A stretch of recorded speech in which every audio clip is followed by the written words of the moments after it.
Hi everyone, James the Brick Wall here, and today I'm going to show you how to hook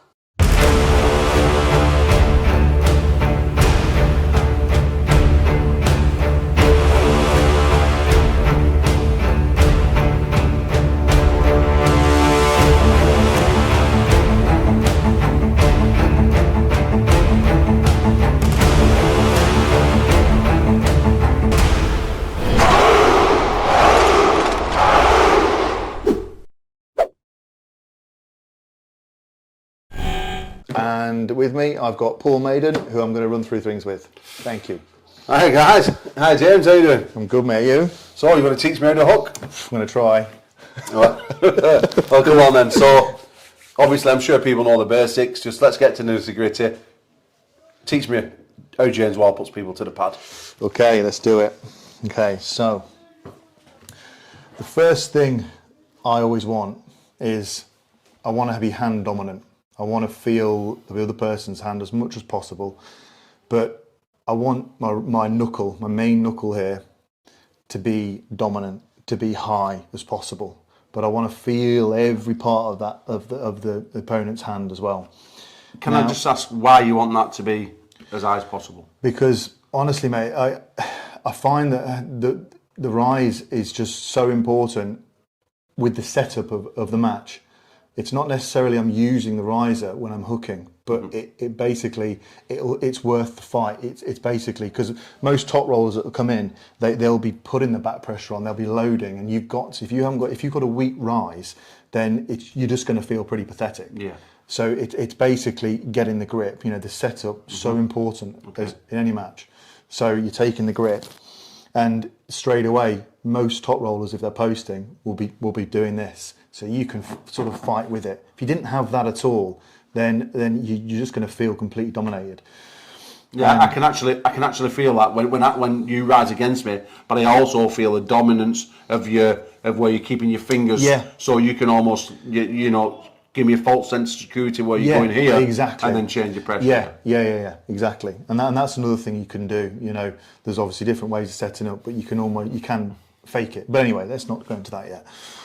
So basically, keeping this rise, top rollers putting a bit of pressure in. Now, I like it when they do that, because the more back pressure they put in, I think the less they've got here. Yeah, okay. As well. So I'll sometimes join them as well and come back. And it's almost like sometimes, even now, people will think I'm going for a top roll as well. When I'm not. I'm just applying that pressure. I'm fighting it. Normally because they're taking me off centre as much as possible, and they're already loading into my fingers. So that's the most important thing. And then so basically you're loading in, you're also giving them a false sense of security by going backwards, so they might think you're top rolling. Yeah. And then that gives them less defensive. On the side pressure. The more back pressure they put in, then it's almost like their side pressure's just lessen completely. Yeah, I can feel that. So that's that. Next thing really is, honestly, it's for me, it's all to do with concentration and being calm, being fast and explosive. You know, you can't. I know sometimes I look like I'm really engaged and really revved up, but there's actually a calmness behind all that. And really, all I'm doing is listening to the ref as much as possible. I, believe it or not, ignore some of the last matches, but I don't like to mess around in the setup too much at all. You know, I like to just get it there. And then to be honest, my mind just takes over, and I like to be calm for that ready go, for that hit. And basically, it all depends. So if you've got a posting top roller like this, like that, then generally I'll stand on my tiptoes, both, and get as much height as I can. But I'll keep this gap quite small. And obviously the ref's going to push this shoulder back as much as possible. Can we just get that on that camera then? Yeah. So that when that ref, is going to make sure you square up there. Yeah, they'll push that back. So that's why it's really important, obviously, in training, to train square shoulders, square as much as possible. And generally, you know, I again always train with a complete squared off wrist. You know, with a fair wrist. It's just that, again, what the top rollers tends to do is that, and it brings me in. And if I come out, then I lose my fingers. So I take a regrip. So I'm on my tiptoes. Yeah. I'm faking it slightly by putting a little bit in the back pressure as well, with a post and top roller. Yeah, yeah. And then I'm usually holding the peg, something like this. This comes in, and believe it or not, this shoulder I push in, and on the ready go, it's almost like a trigger, and this comes back and this comes forward. So if you forget about the hands and arms and everything for a second, my shoulders are doing this. It's like ready, you know, well, depending on what sort of ready go it is, it's that. No, so you're really, it's almost like a karate chop with the palm of your hand. Yeah. And you're literally just throwing the full body in, aren't you? Yeah, yeah. It's that. You're absolutely committing everything there. Yeah. Oh, yeah. Yeah. And, you know, that's what I'm making normally down here and here after Well, so all your ribs and stuff yeah, are getting sore as yeah, well. Yeah. So if I'm posting from there now then, James, and I've got that bit of a setup, I can feel what you're doing, you're faking through, everything's square, and your next position from there would be? Is little finger. Little finger, down pressure. yeah. Little finger, down pressure.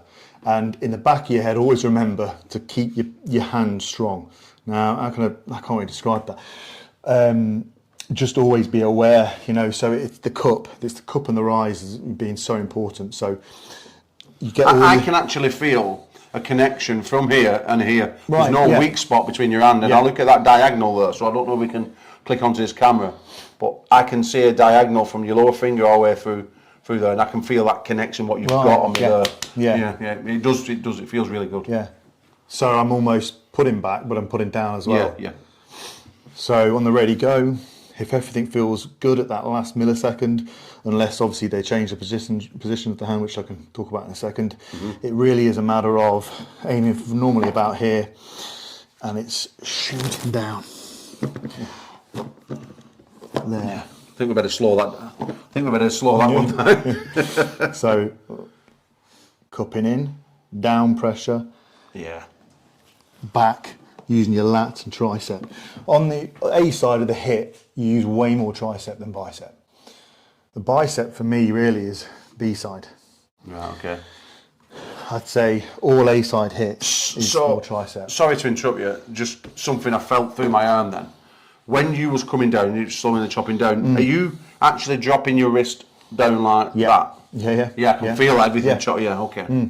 Especially towards the end, yeah. Yeah. And that's really what is turning me palm up, isn't it? Yeah. And that's that training I was telling you about. Yeah. You know, with the secret bar. the secret training. The secret training, yeah. There's nothing secret with God's subscribers. So again, like that, shoulders square because they'll be backing him off, they'll do that, and bang. And I'm guessing that's the James Wall hook, is it?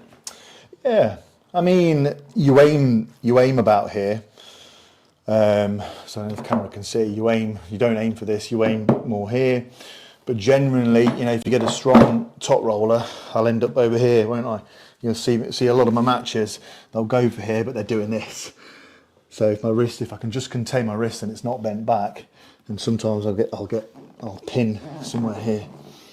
Well, that's something we can touch on in another video, because I know that we spoke about what you do when you get sacrificed, when someone does go for the top roll and they get sacrificed.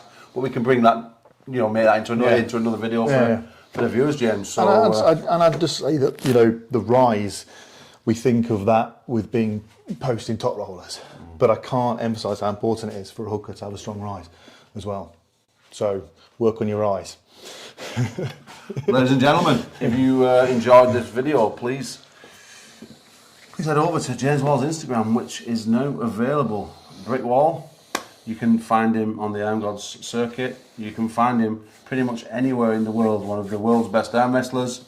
So, ladies and gentlemen, thank you for all your support, and we'll see you in the next video. AHOOO.